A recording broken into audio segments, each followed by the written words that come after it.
Here we are at page 5 and 6 of Trigonometric Functions, Chapter 10. Section D, the cosine function. The cosine function, cos x, like the sine function, sine x, has period. And remember, like all these trig functions, the default function or the standard function has a period of 2 pi. So we could say the period is 2 pi. The amplitude, which remember is the distance from the this mean line to the top or the bottom of the function, is 1, okay? And the range, which is, remember, the values that the y coordinate can take on, is from -1 to 1. Okay. The shapes of the two functions are the same. They're the same. I don't know if you noticed, but even though the sine function looks like this, if you just shift them, they are exactly the same. But the cosine is a translation to the left of sine. It's a horizontal or vertical translation? A horizontal translation to the left of sine by an amount of, okay, so cosine, the one here is cosine. So if the original function is red, and the new function is black, and you're saying that the black function is a shift to the left of the red function, how much is it shifting left? And you can see that this distance here is pi. It's shifting half of that. So we could say it's shifting by pi over 2, and remember that's radians, okay? Especially when you're graphing, you're not going to use degrees anymore. You're going to use radians to graph sine and cosine, at least in our class, okay? Cosine of x is equal to sine of x plus, and then we're supposed to fill this in. Obviously, it's pi over 2 because that's the horizontal shift amount. The question is it negative or positive? And remember, we're shifting to the left. So that would be, the c value would be negative pi over 2. But remember, the standard equation says x minus c. So x minus c looks like this, x plus pi over 2. So if it's a plus pi over 2, it's actually shifting to the left. Okay. General cosine function is, and they give the general cosine function here, and it looks exactly like the general sine function, except for instead of sine, it says cosine. What is the math relationship between b and the period? And we've talked about this before. We could say that like bx is equal to 2 pi, whereas x is the period. Or we could say that b is equal to 2 pi over the period. We could say period is p. Or we could say that p is equal to 2 pi over b. They're all algebraically equivalent, okay? If we consider x to be period, then all these are the same. bp equals 2 pi, or b equals 2 pi over p equals 2 pi over b. Any one of those, okay? So either be able to think about that in your mind and write it down, or you have to memorize one of those three equations. Give the graph of y equals cosine of x. Given the graph of y equals cosine of x, which is here, sketch the graphs of, and they give us a bunch of different transformations here to do. This one is one of the easiest ones, right? It's plus d, and d is a vertical translation. So let's see, if the cosine function is this one, then to move it up 2 units would be like, it would be like way up here, right? It would be going, it would be centered at the x equals or y equals 2 line. So let's say that the center of this function is going to be, here and here. And then, so I can say that the original cosine function was, let's say it's here. So we'll say it's, and this is, since I didn't have very much space, you're going to have to be stingy with your space too. If I move it up 2, it'll be at y equals 3 here, 2, 1, 0. The center line is going to be here. So then the cosine function is going to look kind of like that, right? The original function is black. The it moves up 2 units, right? So this would be A. Okay, and then let's see, C. We are going to take the original cosine function and we are going to move it,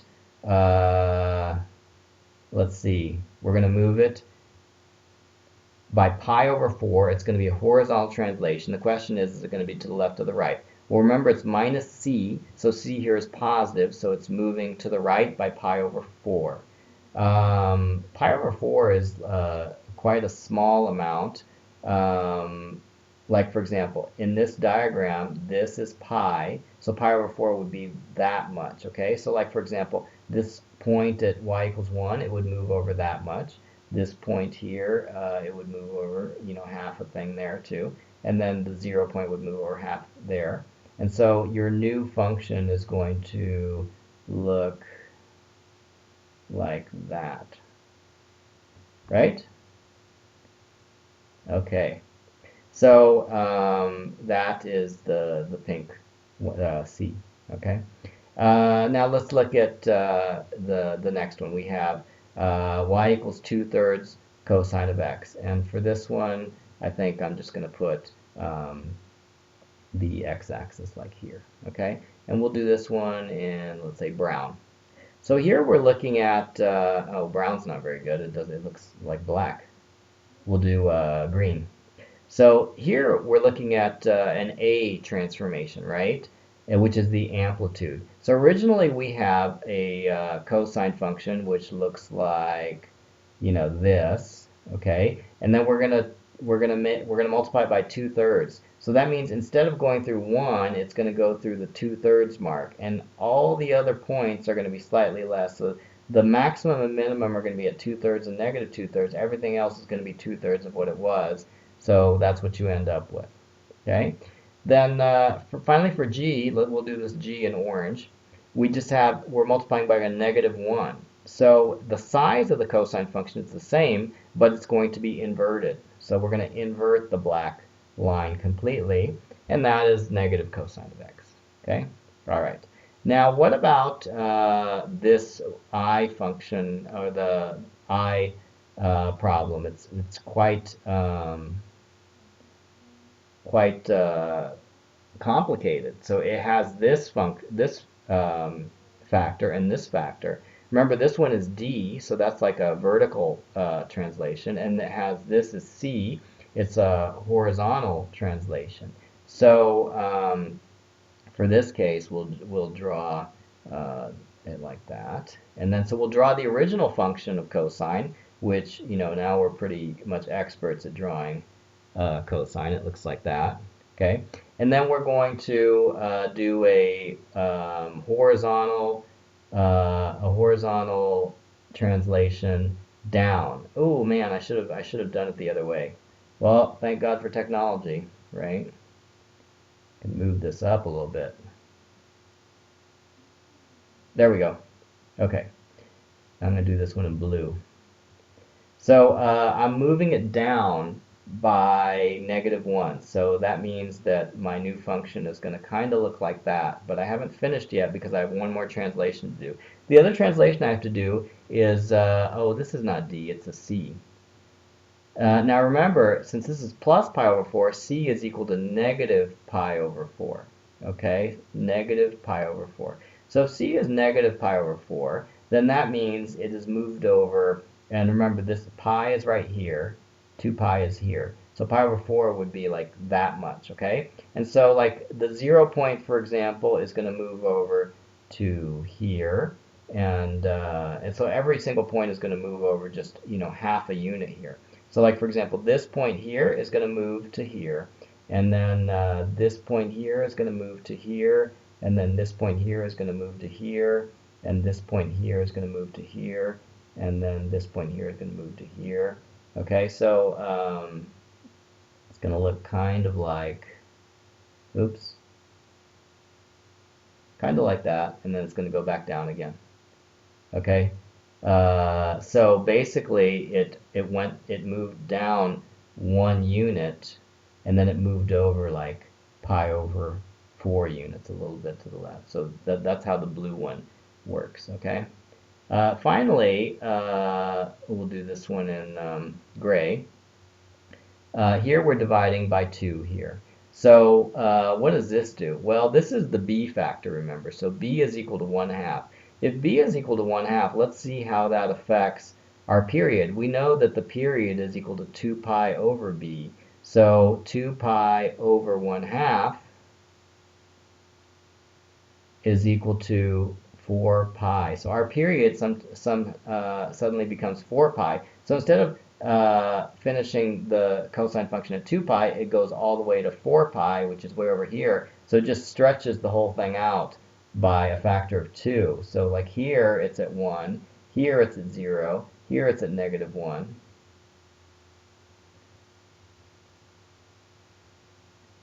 Okay? All right, so that's it for the translations. Now, number 2. Now they want us to actually predict what's going to happen without graphing.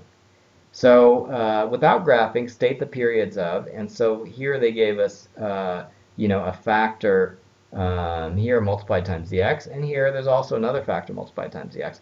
And if we remember that the period is equal to 2 pi over b, you got to memorize this function or be able to figure out on your own. Then you know that, let's see, a b of 3 is going to give you a period of 2 pi over 3.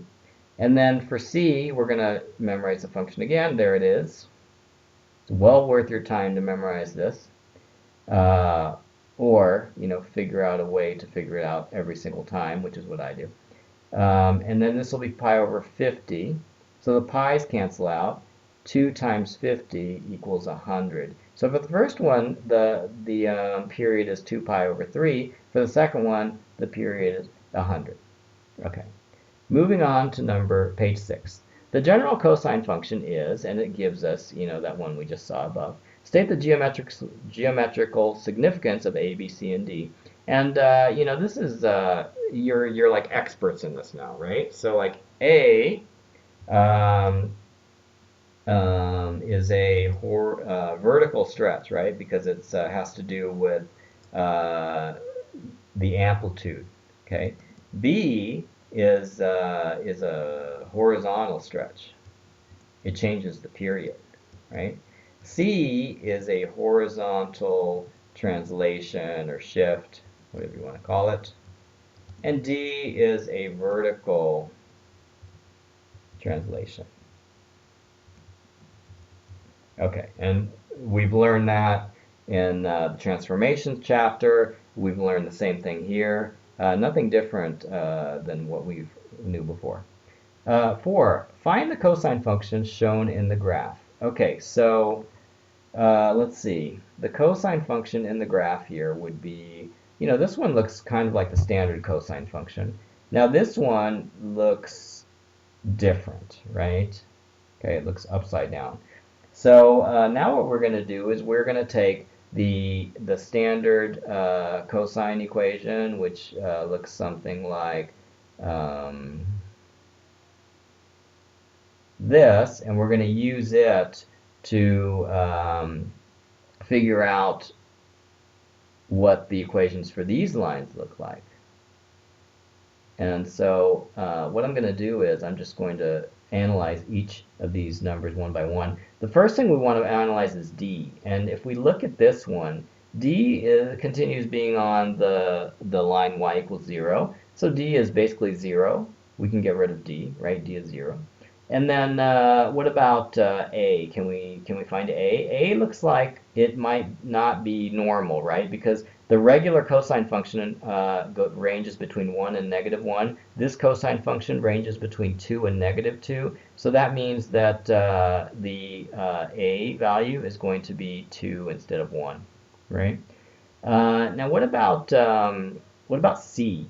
C tells us if it's shifted horizontally, and what we're seeing right here is basically the standard cosine function. It starts at the exact same place, okay? So it doesn't look shifted, okay, from the 0 point. So let's say that C is also 0. Now what about B? B tells us how long the period is, and the period is definitely not normal, right? Because the regular period is 2 pi. We can see that we've already done 2 cycles by the time we get to 2 pi. So the full period, the period here, is just goes up 2 pi, 2 to pi. So that means that the period is pi. And so if we want to write an equation for that, we could say period equals 2 pi over b. So what's b in this case? B is equal to 2 pi divided by pi, which is equal to 2. So b is 2. So now we just change that b to 2. And we're done. It's 2 cosine 2x. Okay, we don't need all these parentheses either, right? Okay, b 2 times 2 times cosine 2x. Okay, now let's do this one. This one, first of all, let's look at the d value. Again, this function is centered at the line y equals 0, so we do not need a d value. We can just erase that. What about the a value? The a value depends on the peaks. So the peaks are negative 5 and 5 instead of negative 1 and 1. So a is going to be 5. Okay, then let's look at the shift. It looks definitely shifted, okay? And there's actually 2 ways you could do this. One is you could think of it as, do you see how it's upside down? It's an upside down cosine. So that means that you could either say that it's not shifted and it's like a negative 5 cosine something, okay? And then C would be 0, and then you just need to figure out what B is, or you say it is shifted, and it's shifted by an amount of, and then for example, you can see that if we look at from here to here, this looks like it's shifted from the origin by about 3 units. So you could say that, and it's shifted to the right, so you could say that C is 3, positive 3. Or you could say it's 0, and you could just say that it's inverted. Okay, so let's find the value for b. The value for b won't change depending on which scenario you're doing. Both of them should have the same b. Let's look at what the period is here. A full period looks like it is 6. So that means that the period is equal to, or b is equal to 2 pi over the period. So b is equal to 2 pi divided by 6. So b is going to be pi over 3. Okay, so this b is going to be pi over 3, and this b is also going to be pi over 3. Okay?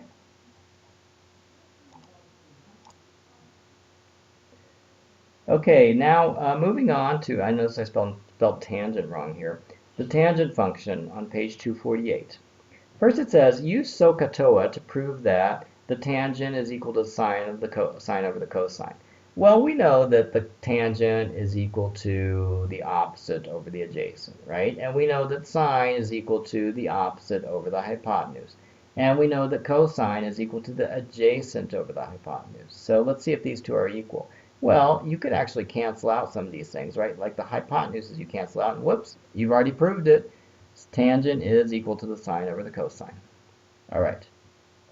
Now what happens to the tangent of theta when the cosine of theta equals 0? Well, if the cosine of theta is equal to 0, that means that the denominator is equal to 0, and if the numerator is anything, which it's not going to be 0 in this case because usually, well, sine and cosine are never 0 at the same time, then you have a finite number, any number over 0, which is infinity, right? So it becomes infinity. Tangent of theta has a period of something and a range of something. Now, we will see later that the period of tangent of theta is not 2 pi like sine or cosine. It actually repeats more frequently. Its period is pi instead of 2 pi. And its range is not negative 1 to 1 like sine or cosine. Its range is like negative infinity to infinity. It's like tangent can be, anything. Well, I wouldn't put. Okay? All right. Now it has a vertical asymptote at x equals, and then where are the vertical asymptotes of tangent? Well, the vertical asymptotes of tangent happen whenever cosine is equal to 0. And the cosine is 0 at, let's see, when is cosine equal to 0? If we draw on our unit circle, cosine is 0 at the angle 90 and 270. And so we could say that it's at pi over 2, right? Because 90 is pi over 2. And also every, how many units? It would be every 180 degrees, so every pi units to the left and the right, there's a vertical asymptote, which is when it becomes infinity. The general tangent function is, and they write it out here, it looks exactly like the general function for sine and cosine, except for sine and cosine are substituted by the tangent function. The amplitude of the function is a, just like, this is like all transformations. The principal axis is at y equals 0 normally, okay? But in this case, oh, I'm sorry, it's the general function. So the principal axis is at d, y equals d. And the period of the function is, and like I said before, it's not 2 pi, it's just pi. And we'll see that in a minute. Sketch the following functions for 0 is less than or equal to x is less than or equal to 3 pi. So let's see, we'll put this as 0. This will be pi, and this will be 2 pi, and this will be 3 pi. So let's sketch this function. So the tangent function actually looks at x equals 0, tangent is 0, right? And we can do that, confirm that with the unit circle. Tangent is 0 at x equals 0. What about at pi? What is tangent equal to at pi? It's also equal to 0, okay? So at 0, pi, 2 pi, 3 pi, tangent is equal to 0. And I'm just drawing the regular tangent function right now. And then remember that it has an asymptote at pi over 2. So there's an asymptote here, and every pi afterwards there is also an asymptote. And then tangent approaches the asymptote. Now let's see, what is tangent of pi over 2? Tangent of pi over 2 is 1, right? So halfway in between, not pi over 2, pi over 4. So tangent of pi over 4 is 1, so that would be 1 here. Oops. That would be 1 here. And then tangent at pi over 2, which would be in the unit circle, would be like, 90-degree triangle, is infinity. So it looks kind of like that. And so like, every one of these is going to be kind of like that. Okay, and like that. All right. And then finally, for this one, tangent of 3x.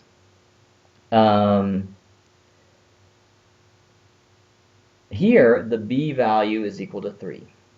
So, oh, I'm sorry. I just wrote the only thing I wrote here is the standard function. And now what I need to do is I need to write the function that is shifted by pi over 2. And is this a right shift to the right or shift to the left? Well, the c value is positive, so that means it's shifting it to the right. Okay, so if I shift to the right, then it's going to be pi over 2 it's going to be shifted all the way to here. So instead of being that black function, it's going to be the red function. And Diana, I apologize. I let this video get away from me. It's on now 23 minutes, and I promised that I would break these long videos up into 2, and I didn't. I'm sorry. I'm going to do that next time. And then tangent of 3x, b equals 3. That basically adjusts the period, right? And I'm going to do that in a different color, such as blue. So when b equals 3, the period is equal to 2, it is equal to pi, because the regular period is pi, over 3, right? And so instead of being the period of pi, it's going to be pi divided by 3. And this is going to be really hard to draw. Okay, so here's pi. Pi over 3 would be 1/3 of that distance. So the center, or like the pi mark is going to be here. So everything is going to be compressed by a factor of 3. The asymptote is going to be at, this line here. Oh man, this is going to be like really hard to draw. Huh? Okay, so it's going to look kind of like this. It's going to be like very skinny, right? Because the period is now pi over 3 instead of pi. And then the other, let's see, normally, yeah, this is going to be the center. And then the next, now since the period is pi over 3, that means that the next asymptote, instead of a pi over, this is like pi over 6 or something, it's going to be, so actually this, the asymptote here is pi over 2, I think. Okay, so the asymptotes normally are at pi over 2 and then every pi afterwards, so it's 3/2 pi, etc. Now, since we're dividing by 3, the asymptote is going to be at pi over 6, every pi 3 afterwards, so the next one's going to be at pi over 2, and the next one's going to be at like 5-6 pi, okay? So basically you're just drawing a very skinny tangent function. So the black function is the regular tangent function, just written tangent x, okay? So the black function is just tangent x. The red function is shifted here by a factor of pi divided by 2 to the right. And then lastly, we have a horizontal compression by a factor of 3.